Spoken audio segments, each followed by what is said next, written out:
এই সয়াবিন আলুর দমটা যে এত মজা হয়, নিরামিষভোজীদের তো পছন্দ বটেই। যারা মাংস পছন্দ করেন তারাও বিকল্প হিসেবে এই সয়াবিন আলুর দমটা খেয়ে থাকেন। আমি এখানে সয়াবিনের সাইজ অনুযায়ী ছোট আলুটা নিয়েছি। আলুটা আমি সিদ্ধ করে নিয়েছি এবং সয়াবিন 30 মিনিট পানিতে ভিজিয়ে রেখেছি। এখন চলে যাই রান্নার মূল প্রসেসে।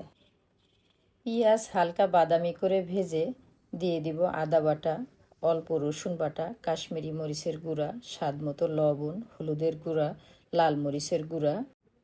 মশলার গন্ধটা চলে গেলে দিয়ে দিব 2টি তেজপাতা। হাফ কাপ পানি দিয়ে কষিয়ে নেওয়ার পর দিয়ে দিব 1 চা চামচ জিরে গুঁড়া, গরম মশলা গুঁড়া এবং আস্ত কয়েকটি রসুন।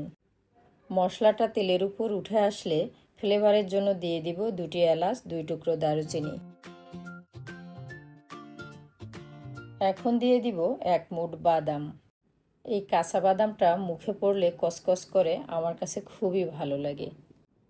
এখন সয়াবিনগুলো দিয়ে মশলার সাথে ভালো করে কষিয়ে নেব। আবারও হাফ কাপ পানি দিয়ে সয়াবিনগুলো কষিয়ে নিয়েছি। আলু সেদ্ধ করা, এজন্য আলুটা আমি পরে অ্যাড করব। এখন দিয়ে দিব 1 কাপ পরিমাণ টমেটো। টমেটো গলে যাওয়ার আগেই দিয়ে দিব আলু দিয়ে তারপর 5-6 মিনিট আবারও কষিয়ে নেব।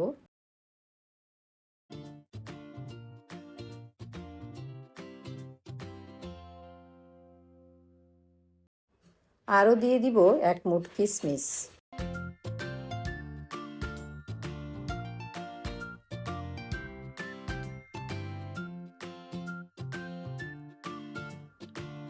সয়াবিন এবং আলু ভাজা ভাজা হয়ে গেলে আবারও 1 কাপ পরিমাণ পানি দিয়ে ঢেকে দেব।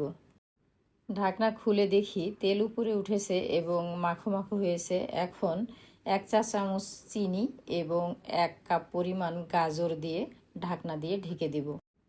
গাজর দেওয়ার পর বেশি সেদ্ধ করা যাবে না, গাজর বেশি সেদ্ধ হয়ে গেলে এর স্বাদ নষ্ট হয়ে যায়। এখন তেজপাতা, দারুচিনি, এলাচ এগুলো বেছে বেছে ফেলে দেব। রান্না শেষ হয়ে গেলে এই মশলাগুলো আমার কাছে জঙ্গলের মতো লাগে। এখন কয়েক টুকরা কাঁচা মরিচের ফালি দিয়ে নামিয়ে ফেলবো। এই রেসিপিটা একটু ঝোলঝোল থাকলেও ঠান্ডা হলে কিন্তু ঝোলটা শুকিয়ে যায়।